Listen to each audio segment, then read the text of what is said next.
Jacob Roth here as we are sizzling across Nebraska, the red meat road trip, and a bit of a couple different faces here today. Jacob Roth sitting in Tyler's seat, I guess, and Jon Willis is joining me here today as we're going to be making our way down to Beaver City as we're heading to American Butchers. Going to catch up with their general manager, Austin Wineland. It's going to be a whole lot of fun, but this is kind of a fun one for Jon because Jon has not exactly been around meat processors, been to that side of things. So what are you kind of expecting as we're heading into this one, Jon? Yeah, I'm just kind of interested to see, what the whole process is like, what a place like that looks like, especially one that's in, more of a rural community. Obviously they're very connected with people down there. And so I'm just really excited to see how it all works together, learn a little bit about Beaver City and about how they do things down at American Butchers. Yep, should be a whole lot of fun. And thanks to all our great sponsors, Cross Diamond Meats, Cross Diamond Cattle, the Nebraska Cattlemen, Dawson County Cattlemen, and the ones that got the beef passport started, the Nebraska Beef Council. I'm Jacob Roth, that's Jon Willis, and we're going to sizzle across Nebraska and hit the road. And we're back here in Beaver City at American Butchers as we're continuing to sizzle across Nebraska on the red meat road trip, as we are joined here today with the general manager of American Butchers, that's Austin Wineland. Austin, talk a little bit about kind of your facility and the history behind it, as pretty much every butcher in a small town has a little bit of history. So we moved here in 2009, and the parents retired out of the military, and they were kind of bored. They didn't really know what to do with their life now. And since life was a little simpler out of moving from DC, the local pastor got them interested in the local butcher shop. And so ever since then, it's been a family-owned business, and we've never looked back.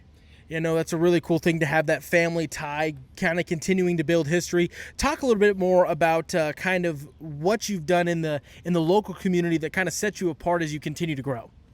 So we like to make a lot of donations to the local chapters such as the FFA, 4-H, whether it's the rodeo or the pageant. We like to get our name out there, and not only for ourselves, but just to help the community that we're involved in. As they lift us up, we need to lift them up as well.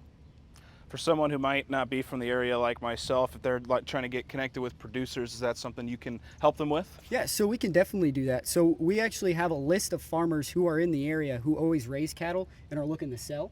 And so if any of them are looking, we'll put you up on the list, and they'll either contact you or you can get a hold of us, and we'll have the farmers just bring the meat to us, and we'll get it set up from there.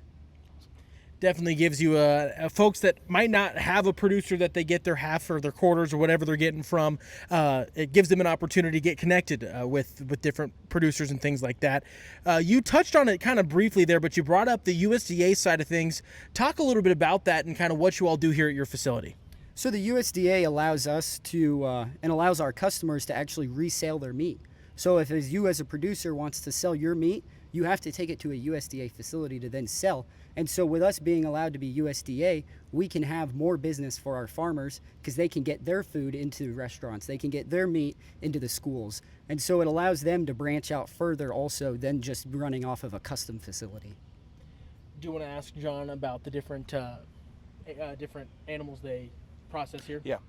So what all different animals do you guys process here? So we currently process beef, yak, buffalo, lamb, and hogs. We have done deer in the past.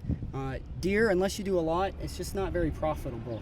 And so we typically just stick to those 5 animals. And talk a little bit about how, as we touched on the USDA, how does the USDA kind of work with, obviously, the beef and the pork side? That's a familiar side, but you got a couple of different animals that aren't as common. Talk a little bit about how the USDA kind of works with those. So as far as like buffalo go, so buffalo tend to be a little bigger of an animal, and so we'll have to bring those in on a trailer. And if our USDA inspector is here, we can actually have them inspect us shooting it on the trailer and then bring it into the building. And that one's just a little bit different, but not all the time you see a butcher that knows how to do yak. And how does the processing of those animals kind of differ, or is it pretty comparable to some of the other critters that folks usually do?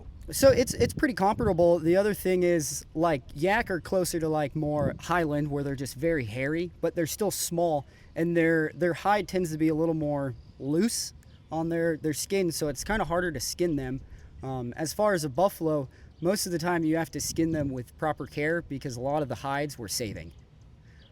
And you mentioned the local community aspect, obviously being here in Beaver City. What do you think kind of separates you from some of your local competitors? So I think what sets us aside is, other than the USDA, is I think when you walk in, you're always going to be greeted with a smiling face, and our customer service is always going to be there. No matter if it's a week after, 2 weeks after, or 3 weeks after, we're going to be there no matter what.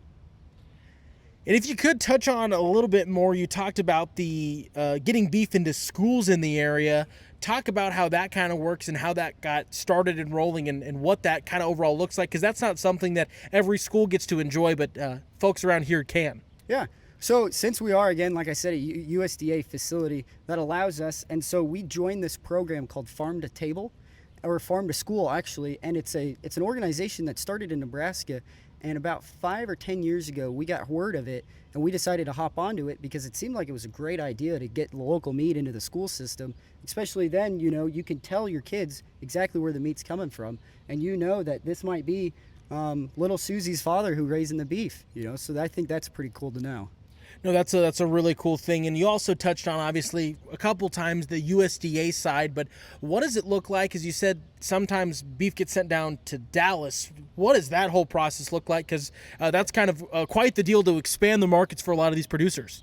Yeah, so what that looks like is, so we'll break down the whole animal up here, and we'll actually send it down there in primals, and they'll break it down further into the retail cuts from there. And so we can sell quarters, wholes, halves down there, or we can sell individualized steaks. And so that allows us to bring in 4 beef or up to 5 beef every 2 weeks down that we can buy from local producers up here. Definitely helps expand those producers' markets to different places outside of their immediate kind of driving circle, if you want to call it that.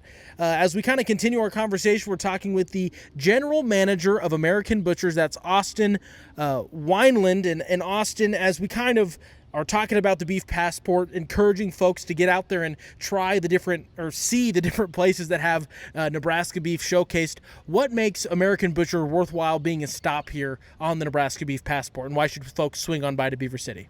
Well, if you're out in this area, there's not much else to see, so you might as well just swing by and stop and say hi. I'll be here greeting you.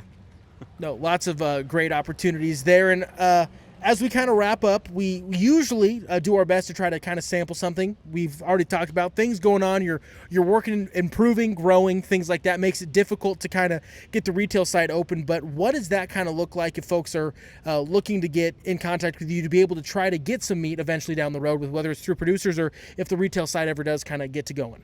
So as far as getting boxed meat, so we can currently sell out quarters, halves, and wholes.